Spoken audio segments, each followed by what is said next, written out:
नमस्कार दोस्तों मणिपुर में एक बार फिर से बड़ी हिंसा देखने को मिली है। क्या है कि 2023 में जो हिंसा स्टार्ट हुआ था, अभी रिसेंटली जो नई सरकार बनी, ऐसा लग रहा था कि क्या चीजें शांत हो जाएंगी, सब कुछ नॉर्मलसी की तरफ आ जाएगा, बट ऐसा है नहीं।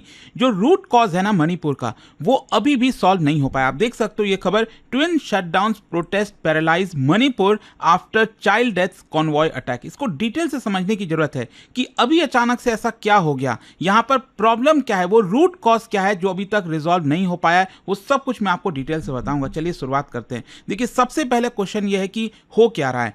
मणिपुर अभी भी वॉलेटाइल है, 3 साल हो चुके हैं इस चीज को, अभी भी चीजें रिजॉल्व नहीं हो पाई और यही बोला जा रहा है कि जो रूट कॉज है इसके पीछे का वो अनरिजॉल्व है। ऑल्दो यहाँ पर पॉलिटिकल चेंजेस हुए हैं, सिक्योरिटी डिप्लॉयमेंट हुई है बड़ी मात्रा में, टेम्पररी आप कह सकते हैं कि थोड़ा बहुत पीस वगैरह आया था, लेकिन स्टिल अभी भी पूरा का पूरा जो मणिपुर है वो डिवाइडेड है, मिलिटराइज्ड है, डिस्ट्रस्टफुल है, मतलब कोई एक दूसरे के ऊपर विश्वास नहीं कर रहा है। अभी रिसेंटली क्या हुआ, देखो 2 बड़े इंसिडेंट हुए थे अप्रैल के महीने में। एक तो हुआ 7 अप्रैल को एक प्रोजेक्टाइल या फिर एक बॉम्ब अटैक हुआ था बिष्णुपुर डिस्ट्रिक्ट में। बिष्णुपुर डिस्ट्रिक्ट थोड़ा सा आप मैप में भी देख लीजिए, ये मणिपुर का जो वैली वाला रीजन है, जो हम कहते हैं ना, जो इम्फाल हो गया, ये जो पूरा वैली वाला रीजन आता है, यहां पर आपको बिष्णुपुर डिस्ट्रिक्ट मिलेगा। और यहीं पर एक बॉम्ब अटैक हुआ जिसकी वजह से सोच के देखिए 2 मासूमों की जानें चली गई। एक 5 साल का बच्चा था और एक 6 महीने का इन्फेंट था, 6 महीने का, और उनकी जो मां है वो भी क्रिटिकली इंजर्ड हुई। मतलब घर के ऊपर जो है ये बॉम्ब अटैक हो गया। और ये इंसिडेंट इसीलिए मैटर करता है क्योंकि सिविलियंस और वो भी बच्चों की जब मृत्यु होती है ना, तो ये मास इमोशनल आउटरीच देखने को मिलता है और ये क्रॉस कम्युनिटी वायलेंस यहां पर आपको देखने को मिलेंगे। आरोप ये लगाया जा रहा है कि जो हिली एरियाज के जो कुकी कम्युनिटी के लोग हैं, कुकी जो मिलिटेंट्स हैं बेसिकली, उन्होंने ये हमला किया। ये आरोप लगाया जा रहा है मैतीस के द्वारा, क्योंकि आप सब जानते ही होंगे यहाँ पर पूरा का पूरा मामला उन्हीं 2 कम्युनिटीज के बीच में देखने को मिलता है मणिपुर में। ये वैली जो रीजन है यहाँ पर आपके मैती पॉपुलेशन रहती है। तो क्योंकि अटैक यहाँ पर हुआ, उन्होंने आरोप लगाया कि कुकी जो मिलिटेंट्स हैं उनके द्वारा किया गया है और इसी का चेन रिएक्शन आपको देखने को मिलेगा। पब्लिक एंगर मतलब प्रोटेस्ट हुआ बड़ी मात्रा में इम्फाल वैली के अंदर। जो वुमेन लेड ग्रुप्स हैं उन्होंने भी मोबिलाइज किया और इसी को देखते हुए यहां पर उनका डायरेक्ट कन्फ्रंटेशन स्टेट फोर्सेस के साथ हुआ है। जो प्रोटेस्टर्स हैं उन्होंने सीआरपीएफ कैंप के ऊपर अटैक किया, व्हीकल्स को जला दिया। सिक्योरिटी रिस्पांस आएगा, ऑब्वियस ही बात है, इसकी वजह से फायरिंग की गई फोर्सेस के द्वारा और डेथ्स हुए, इंजरीज हुई और कर्फ्यू इंपोज कर दिया गया। यहां पर इंटरनेट सस्पेंड हो गया। मतलब ये पूरा का पूरा आपको लूप देखने को मिलेगा कि पहले यहां पर कोई इंसिडेंट होता है, ट्रिगर होता है, उसकी वजह से प्रोटेस्ट होता है, फिर जो फोर्स है वो आती है और फिर मामला एस्केलेट हो जाता है। वही चीज यहां पर भी हुआ है। और दूसरा देखिए मामला हुआ आपका हिली रीजन में। पहला मैंने आपको बता दिया ये जो बिष्णुपुर है ये आपका वैली रीजन में वहां पर हुआ। दूसरा जो है उखरुल एम्बुश, बेसिकली यहां पर जो आर्म्ड एम्बुश है वो एक कॉन्वॉय के ऊपर किया गया था जिसकी वजह से रिटायर्ड आर्मी पर्सनल, एक सिविलियन की जान गई। मतलब इस अटैक को यह दिखाया गया कि यहां पर जो हिल कम्युनिटीज हैं उनको टारगेट किया जा रहा है। ऑलरेडी यहां पर काफी ज्यादा सिचुएशन वॉलेटाइल चल रही है, ऊपर से ये इंसिडेंट हो गया तो मामला और गंभीर हो गया। तो ओवरऑल अगर आप देखोगे ना, इस अप्रैल के महीने में ही 5 लोगों की जानें जा चुकी हैं अलग अलग इंसिडेंट्स में, जिसमें सिविलियंस हैं, 2 बच्चे हैं, मैंने आपको बता ही दिया। और ये सीरियसनेस क्यों है, क्योंकि देखो लोग काफी ज्यादा चिंतित हैं कि कब तक ये मामला चलता रहेगा। और ये जो इंसिडेंट हुआ ना अप्रैल के महीने में, उसके बाद कोई अभी तक अरेस्ट नहीं हुआ है। यहां पर पब्लिक आउटरीच देखने को मिल रहा है, वायलेंट प्रोटेस्ट देखने को मिल रहे हैं। अच्छा, इसकी वजह से आप देख सकते हो डुअल शटडाउन हुआ जिसकी वजह से पूरा का पूरा मणिपुर पैरालाइज हो गया। मतलब ये सबसे इंपॉर्टेंट है इस पूरे क्राइसिस का कि यहां पर एक तरफ जो मैती है, मैती सिविल सोसाइटी, उन्होंने वैली को शट डाउन कर दिया, जस्टिस मांगा बच्चे की मृत्यु की वजह से, और दूसरी तरफ जो हिल बेस्ड शटडाउन है नागा ऑर्गेनाइजेशंस के द्वारा वो भी देखने को मिला। और यहां पर उनका कहना था कि जो एक्स सर्विसमैन की मृत्यु हुई है उनको जस्टिस मिलना चाहिए। मतलब आप समझिए, यूजुअली क्या होता था कि कोई शटडाउन वगैरह होता था वो लोकलाइज लेवल पर होता था, लेकिन क्योंकि यहां पर हिली रीजन और वैली दोनों एक साथ यहां पर शटडाउन होने लग गए, इसी की वजह से पूरा मणिपुर पैरालाइज हो गया। और इसका डायरेक्ट इंपैक्ट डेली लाइफ में जो लोगों का जीवन है उस पर देखने को मिलेगा।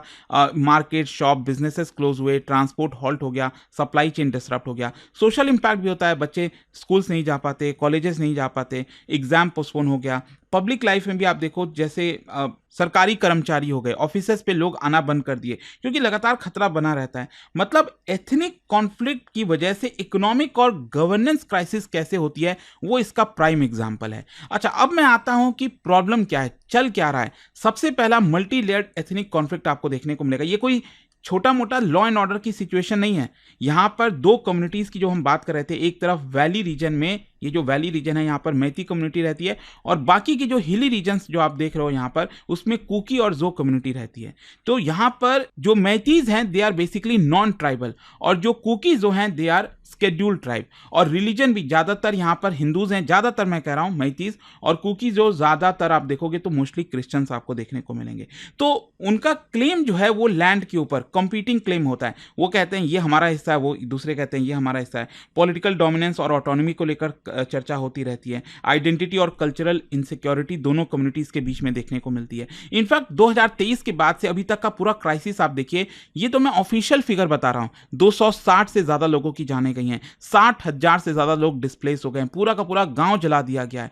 कम्युनिटीज़ जो है वो ज्योग्राफिकली काफ़ी सेग्रीगेटेड हो चुके हैं। आज की रियलिटी ये है कि जो वैली है वो मैती कंट्रोल्ड है, हिली कुकी कंट्रोल्ड है, और कोई नॉर्मल इंटरैक्शन दोनों कम्युनिटीज़ में नहीं होता है। तो एक प्रकार से ये डी फैक्टो एथनिक पार्टीशन हो गया। आप सोच के देखो ना, ये वैली रीजन में और ये जो हिली रीजन है, उन दोनों कम्युनिटीज़ में कोई बातचीत ही नहीं हो रहा है। कैसे ये राज्य चल पाएगा, ये सबसे बड़ी प्रॉब्लम है। तो रूट कॉज आप समझिए, लैंड और टेरिटोरियल कॉन्फ्लिक्ट, मतलब दोनों में क्यों प्रॉब्लम चल रही है कि लंबे समय से जो स्ट्रक्चरल टेंशन्स हैं वो अनरिजॉल्व हैं।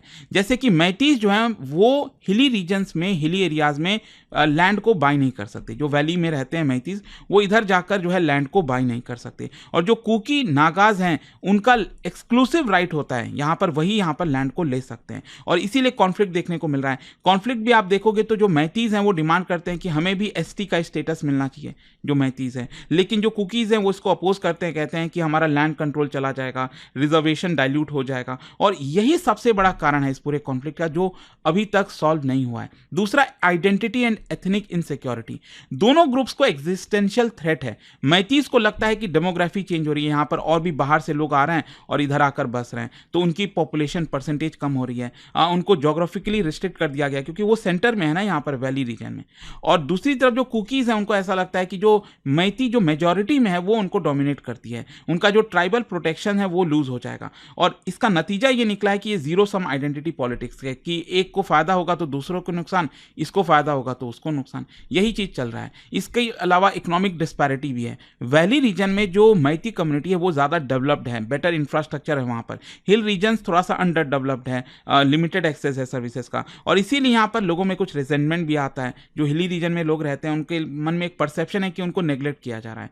फिर इसके अलावा मिलिटराइजेशन, क्या हुआ है ना कि 2023 से जो पूरा वायलेंस हुआ उसके बाद से बहुत सारे वेपन्स वगैरह लूटे गए थे, आपको याद होगा, और उसी वेपन्स का इस्तेमाल हो रहा है। मतलब जो सिविलियन एरियाज है वहां पर हेविली आर्म्ड जोन बन चुका है। इंसर्जेंट ग्रुप्स भी एक्टिव हैं कई दशकों से, और इसीलिए यहां पर आर्म्स प्रोलिफरेशन, मिलिटराइजेशन ये देखने को मिलेगा। और वीक गवर्नेंस भी है। क्या है कि अभी तक वायलेंस को प्रिवेंट नहीं किया गया। यहाँ पर जो स्टेट है उनके ऊपर आरोप लगता है कि वो बायस है एक कम्युनिटी के प्रति, जस्टिस डिलीवरी स्लो है, और इसी का नतीजा है कि जो लोग हैं वो कम्युनिटी मिलिशियाज पर डिपेंडेंट हैं, वो पुलिस के पास नहीं जाते कि वहाँ पर जस्टिस नहीं मिलने वाला।